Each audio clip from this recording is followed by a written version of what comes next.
Amy, congratulations on the new album. How are you feeling? I feel good, actually. There was a minute there where I thought this album was never going to be released. So to think that it's coming out and it's happening, it feels great. I some of the songs I was most nervous about are out already, so it's all good. How does that feel? Because some of the songs that you have written are very personal. And how does that feel to be putting it out there, sharing it with everybody? And then for me, it's not even just the sharing it with everybody, because that's one thing. But what I really admire with artists is that they then get up and sing through that pain or through that joy every time they perform it. How do you not break down anytime you're performing these songs?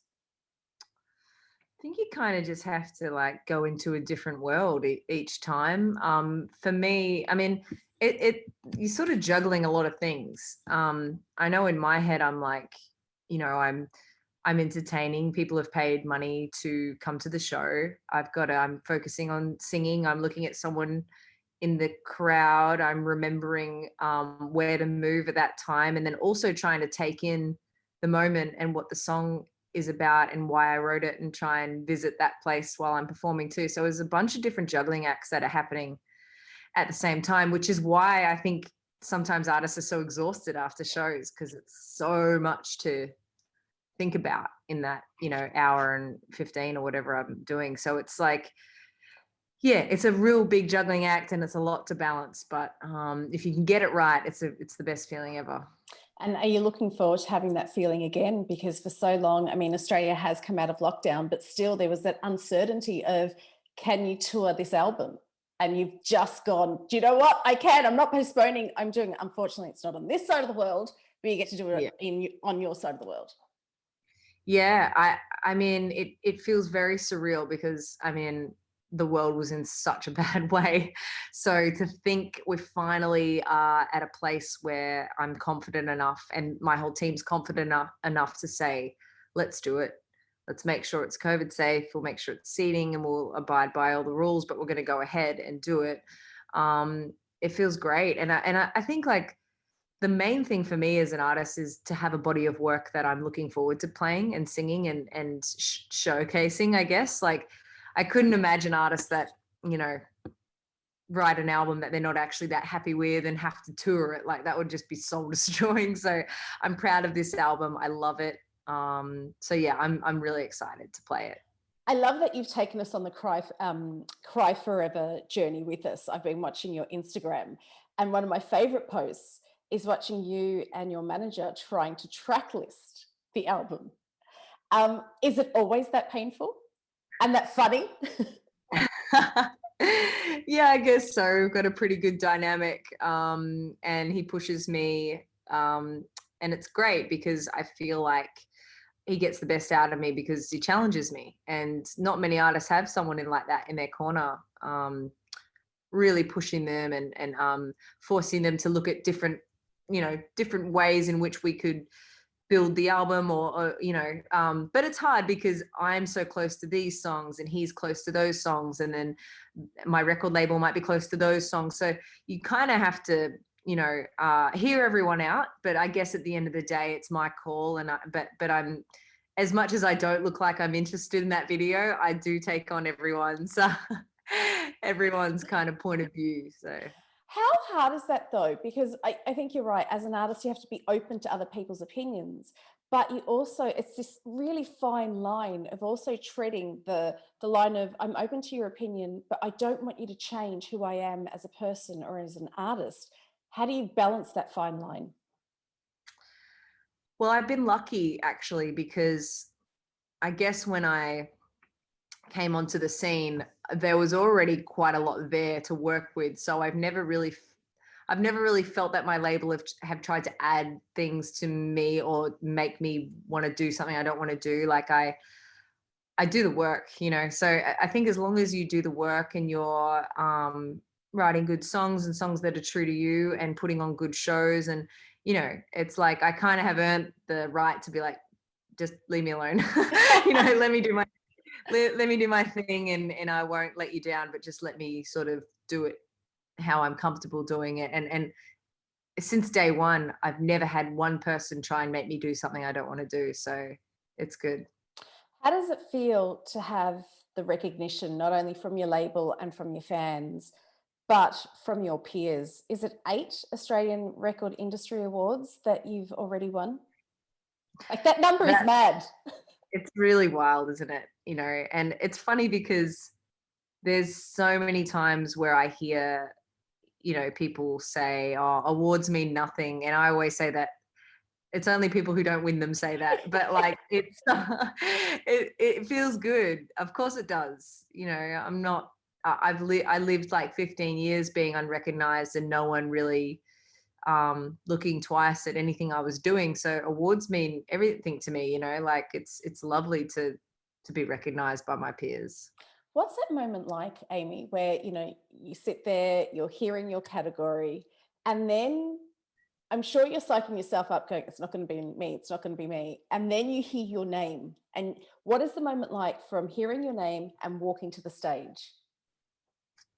It's a bit of a blur, to be honest. It's like I think panic sets in because although I love like playing shows and singing and performing, saying speeches and talking to your industry and to, you know, television as well is very difficult. So I think my heart just races like 1,000 miles an hour. And but yeah, it's still a bit of shock because you know, I had so many years where I wasn't winning anything, actually not even being nominated, not even being recognized at all. So to win the at that level is still like, when I hear my name, I'm just like, was it definitely my name? Like, you know, is that really, are you sure? How do you keep going in those years where, as you said, it's not about the awards, it's about not even getting recognized? You know, you have the talent, you know, you have the passion, you're putting the music out there, and just no one's biting.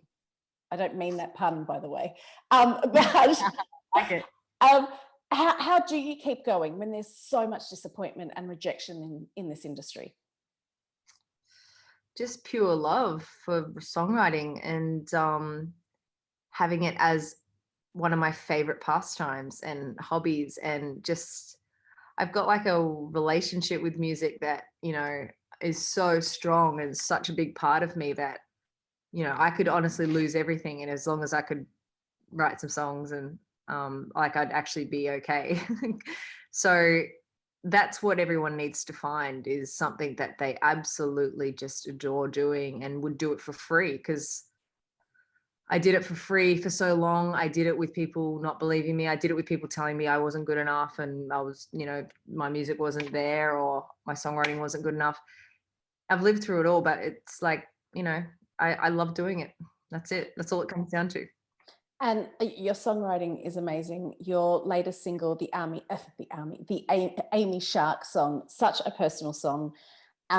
There's a line, there's so many lines in there, but there's one line where you say, I've sacrificed all my friends, birthdays, weddings, everything, and it's heartbreaking, but this is my dream. That's a reality, isn't it? Like, while your mates are there celebrating something big, you're having to go, no, I'm having to give that up for this.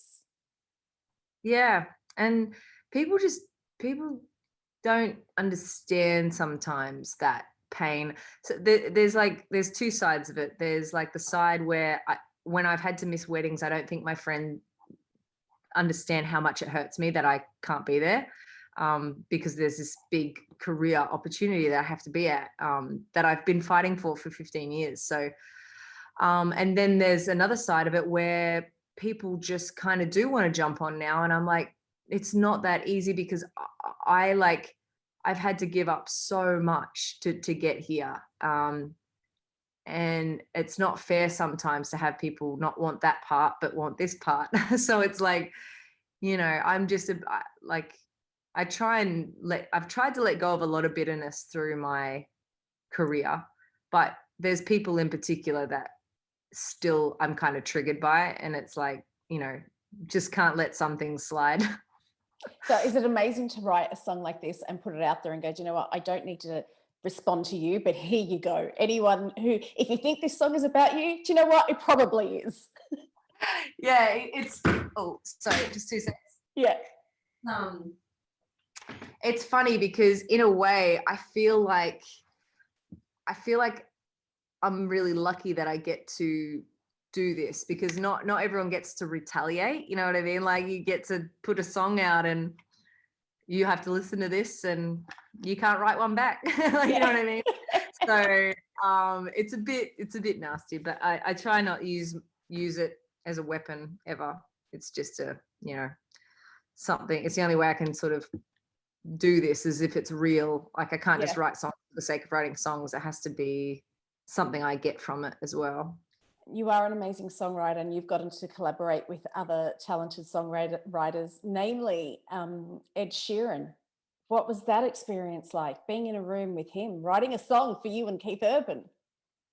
Yeah, it's pretty wild. I mean, I still look at that vision of being there writing that song with him, and I can't believe. Sometimes I look at it, I'm like, I can't believe I pulled that off. You know what I mean? Like, How did you pull that off? yeah, it was a bit of a hustle, but I've managed to make some great friends, and I've dropped the right little breadcrumbs at the right time. And Russell Crowe actually had a big part in this. He's good friends with Ed, and I may have dropped to him that I wouldn't mind working with Ed, and yeah, he kind of made that connection happen. But yeah, I mean, just because now I have a record label and I get to have this platform, you kind of still need to hustle. You still need to, like, you know, go out there and fight for what you want and work really hard. You know, I feel like myself and Shane and my team work really, really hard to make sure the music's at a level, to make sure the whole brand's at a level, and the shows are great too. So it doesn't really stop. Like, the work's kind of just gotten like more.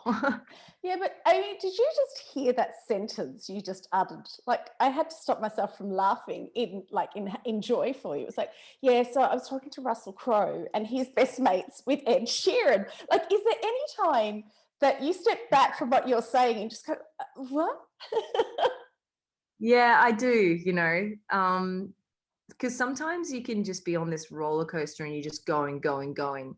And it's not until you really let yourself think about it that you're like, oh my God. Like, I remember having a dinner at one of Russell's places in New York, and he invited Nicole Kidman, and I sat there and I sat next to Nicole Kidman and had dinner with her. I sat opposite Deborah Lee Furness, Russell Crowe, my partner, and Nicole Kidman. And I remember getting in the cab after that, and I screamed. I screamed. I was like, because I had to be I didn't want to, you know, you got to be very well behaved, obviously, and just, I don't know, it's so much. And I got in the car with my partner, and I just like went, oh my God, like, it was just so crazy to think I was at this table with these people, like, you know. How do you even prepare for that though? Like, I think being in the moment, I'd be freaked out, but I think I'd be more freaked out walking into that situation going, oh my God, I'm about to go into a room with all these people. Well, the good thing was that particular time, I didn't know. She kind of just breezed through the door without me knowing she was coming. And I'm a very big Nicole Kidman fan. But in other times, yeah, like when I'm working with Ed, or when I'm going to go in and do this big collaboration with like a bloody superstar, I do have to kind of sort of compartmentalize fan of them and work. And, you know, like, especially with Ed, it was a really big opportunity for me to really step up as an artist and prove that I'm meant to be there, and, you know, not bomb out on this big opportunity. Like, I wanted to really show up and capitalize on it. So how does it feel now that you know what it's like being in that room, but knowing that people feel like that about you when they're in a room with you?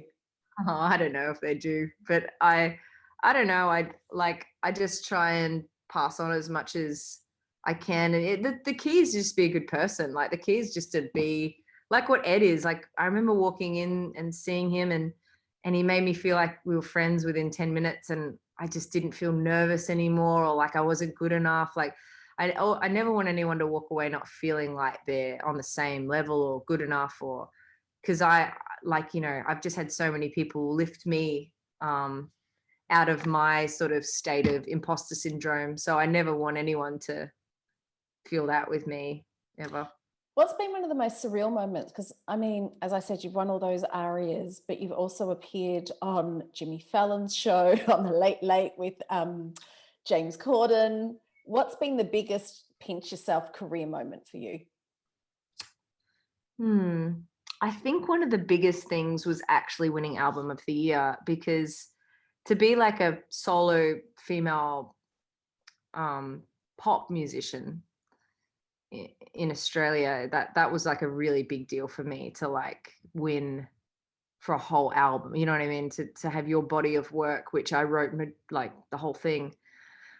Yeah, I think that was a really big moment for me. But I guess also, I spent years going to one of my favorite festivals, Splendor in the Grass. I remember the year that I played it, like I got to play main stage, and that same day my album came number one, and it was like, I don't know if I could get a better day than this. Like I could die tomorrow and be fine. It's funny, it's always the things closest to home. I was talking to Dermot Kennedy about this, and I was like, what are the Oh, standout moments for you? And he's just like, you know what?